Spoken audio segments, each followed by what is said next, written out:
Hi everyone, I'm Sandy, and today I am back with my 1001 book countdown. It's a weird week. I've got a DNF, a book I can't find, and then I'm going to share what books are left on my 2021 list. Let's get right to it.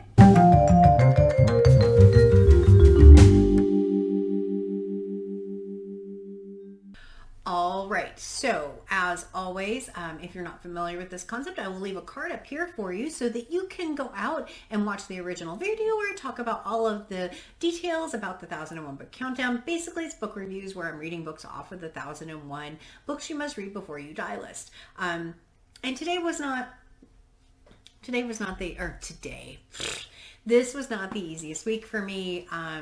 I made a very difficult for me decision to make to DNF a book. And I forgot one thing. I'm going to go ahead and put up my numbers, which are 972, which is on my main total, and 20, which is my 2021 total. And that's an important number for later in the video. But back to the DNFing of a book. I have read 300 or so books off of this list already because the book list actually has 1,314 books on it, I believe. And out of all of those, I've only DNF'd 2. I mean, I will read something even though it's incredibly painful for me to read. And as you know from me reading Pamela, if you watch that video, so that I've DNF'd a book is really, really tough for me. I don't like DNFing books. And so the book that I'm having to DNF is, unfortunately, Thomas Mann, Dr. Faustus. I have tried and tried and tried to read this book. When I did my September reading plans video, I was 36 pages in. I made a valiant effort this week. I really did. I made it to 125. And after 125 pages, I still can't tell you what it's about. And worse than that, I have no desire to figure out what it's about. I don't see myself ever going back to this book. And I hate that I've made the decision to DNF it. But a lot of peace after I made that decision that I wasn't trying to force myself to read this book. Yeah, it was definitely one that it is so dense and so packed in. There's just so much in this book. And there's no character for you to really follow, and it just is brutal. And I also feel like I don't have a big enough brain to be able to absorb this content. At least with Pamela, I was bored, but I read it. This one, I'm not getting it. And I struggle definitely with that. My overachiever side of me really hates to DNF this, but I just don't see any reason to try and keep forcing myself to read it. So unfortunately, Dr. Faustus Thomas Mann has been moved off of my 1001 to be read list and moved into the DNF list, the official DNF list on my Goodreads. I still, even now, I'm struggling with the idea that I've put this down and will not pick it back up again. What does that do to my numbers though? So for my numbers, the 972 number will stay because I didn't read it. But the 2021 number, I'm not going to replace it with something else. So that number will actually go from 20 to 19. I have plenty of books still on the list to keep me going with the 972 I have left. So I'm not too worried about it. If for some reason I got to the end and I needed a book, I would look at what was put in the DNF and pick from that. Like I said, there's only 3 in that book, in that list, this being one, Mrs. Dalloway being another, and Infinite Justice the third. So, but that is the first book. So what I really wanted to do then today is go through my 2021 list. A subscriber had asked me if I'd ever went through what was on that, and I hadn't. So I thought, why not take the time now, since I don't have a book to talk about, that I would go through that. And in doing that, there is one book on my list I can't find. I've looked and looked and looked. I've done all of the tricks that I know of. And so if you know where I can get this book, definitely let me know. But it is Adjunct and Undigest by Peter Manson. Peter Manson, I think. I'll put the book cover up here for you. I can't find it. And so I'm not going to be able to read this year. I have officially moved it off of my to be read list and put it in my lost and found list. And if you, like I said, if you know where I can get it, please definitely let me know. And I will do my best to try and find it. If that happens, I'll move it back in. But for now, what we will do is take the the top number again will stay and the bottom number will go from 19 to 18. So I have 18 books left for this year and 17 weeks to get them done, and feels somewhat reasonable given what I know I'm already working on. But let's just go through the list. And some books I have in physical form, some books I have in e-form, and some books I don't actually own, and so I'll put book covers up when I come across or when I go through those. But let's start with the first book. So the first books will be the ones I've already started reading. This first one is The Name of the Rose by Umberto Eco. I have actually started this now. You can see I'm about 60 pages in. I'm really enjoying this one so far with the 2 group reads. There is a very Sherlock Holmesy homage in this book, which is kind of fascinating, but I'm really enjoying this one so far. But it is early. I'm only 60 or so pages in. I'm reading about 20 pages a day. Plan to finish this in the next couple of weeks. I apologize. I have a cough drop in my mouth. I've had a cough like just all week, and it's not been bad enough to feel like I'm sick, but I definitely am having something in there. So I have a cough drop in my mouth, so I apologize. Okay, book number 2. Another one that I've talked about already, which is The Mysteries of Udolpho by Anne Radcliffe. When I did my September reading plans, I hadn't finished volume 2. I have finished volume 2 and I'm well into volume 3. I'm now back at a point where I can read 20 pages a day of this book and finish it by the 15th. Super excited for that. There's one section I need to go back and reread after our buddy read caught up.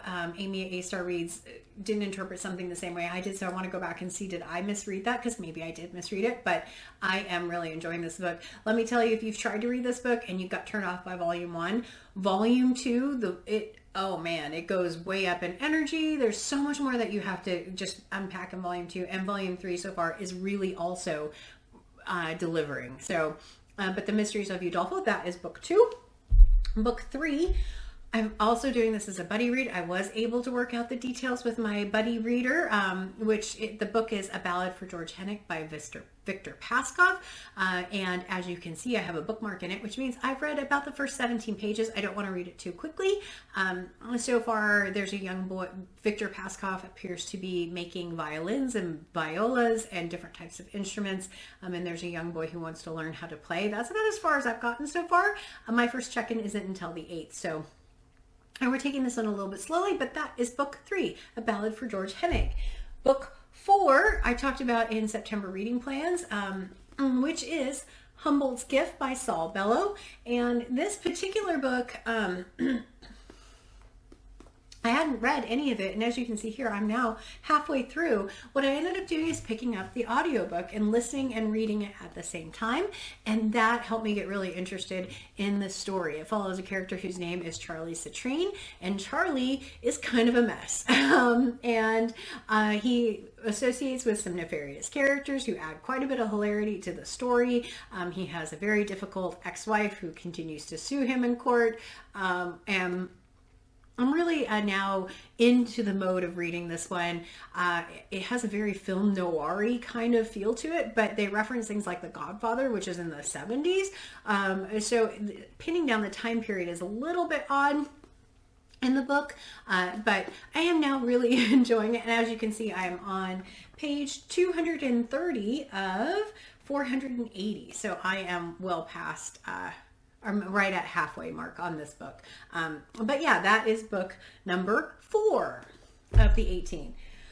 Book number 5. Now we're into the section where I own the book, but haven't read it. The book number 5 is Romance of the Three Kingdoms. I won't try and say that name. This is a very old book as well. It says a vast human epic of warlords, schemers, heroes, and villains battling for the throne.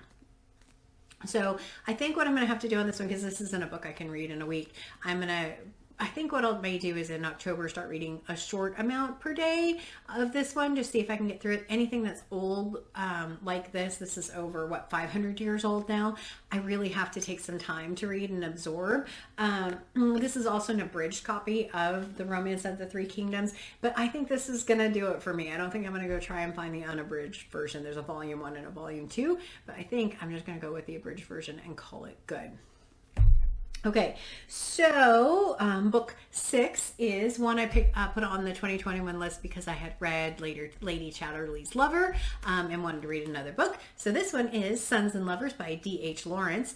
That's all I really know about it. It says this novel is Lawrence's semi-autobiographical masterpiece. Okay, cool. But I really picked it up because I had read one other book. I did get this one from Thrift Books for I think about $3, which I love Thrift Books. If you're not familiar with Thrift Books, I have no affiliation to Thrift Books, but I really like their site, and you can get some very inexpensive books there that are in excellent quality. That's where I also got Humboldt's Gift from, by the way.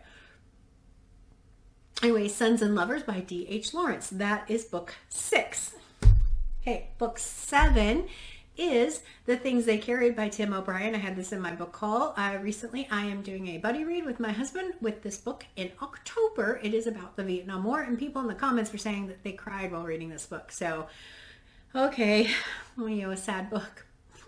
Anyway, that is book 7. I keep looking down because they're written down on a piece of paper on my desk. Okay, so book 8 is a book I have checked out from the library book. It's one I drew in September, which is Blood Meridian by Cormac McCarthy. This just says, widely considered one of the finest novels by a living writer, Blood Meridian is an epic tale of violence and corruption that attended America's westward expansion. That's all I know. I am surprised by how short this was. I thought this was a much bigger book. I am supposed to read this in September, and it is 349 pages. I've not plotted out where this will fit in my schedule. I did plot out my whole reading month. Sometimes that works, sometimes that doesn't work, but I haven't put this one in it yet, so I really don't know if I'm going to be able to get to it or not. But Blood Meridian is book 8.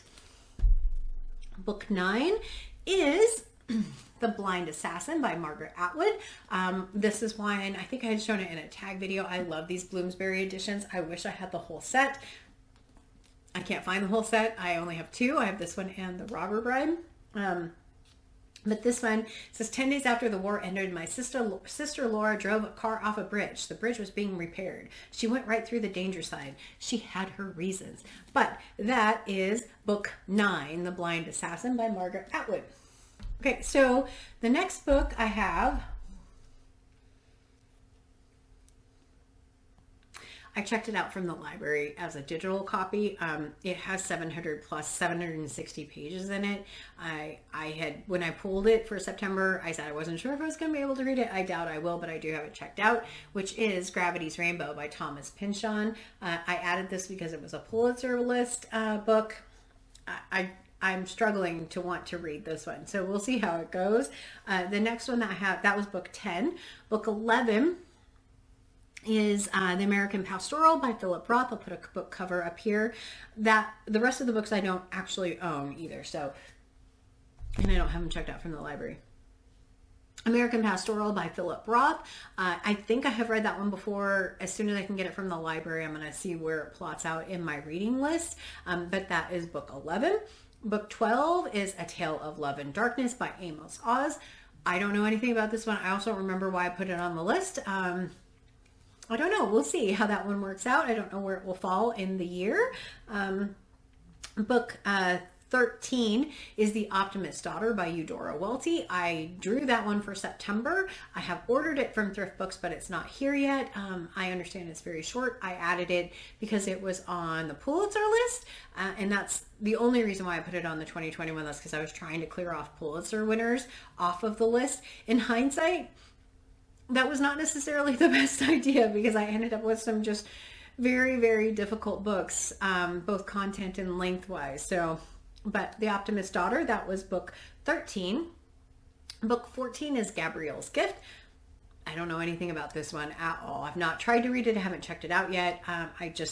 It's another one that I have pulled from the list. Book 15 is Sabbath's Theater by Philip Roth.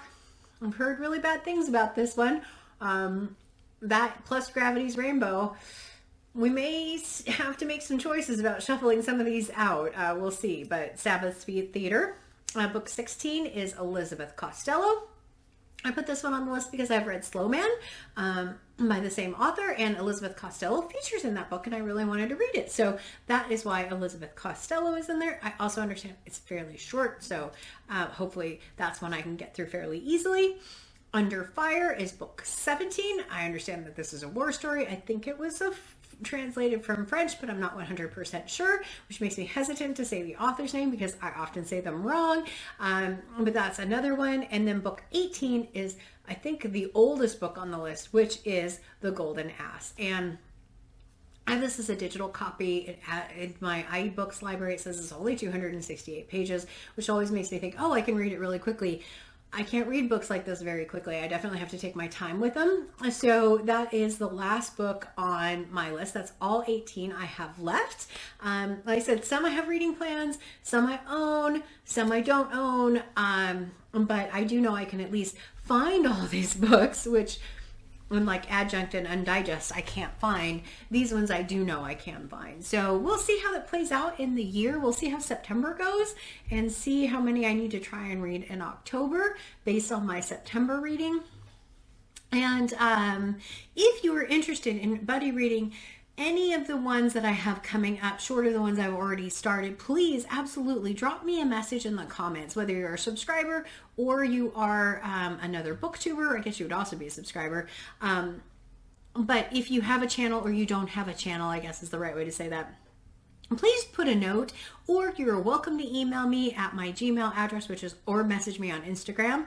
I love buddy reads, as you can tell, and would be happy to read any of these upcoming ones if you're interested. So please, absolutely 100% let me know in the comments, in email, or in Instagram, and I will be happy to try and write it down and remember it. I haven't been very good at that lately because at least two of these I may already have some plans of doing buddy reads with, but I'm not 100% sure. So yeah, we'll go from there. But with that, as always, like, comment, and subscribe. And until next time, everyone, bye. Thanks.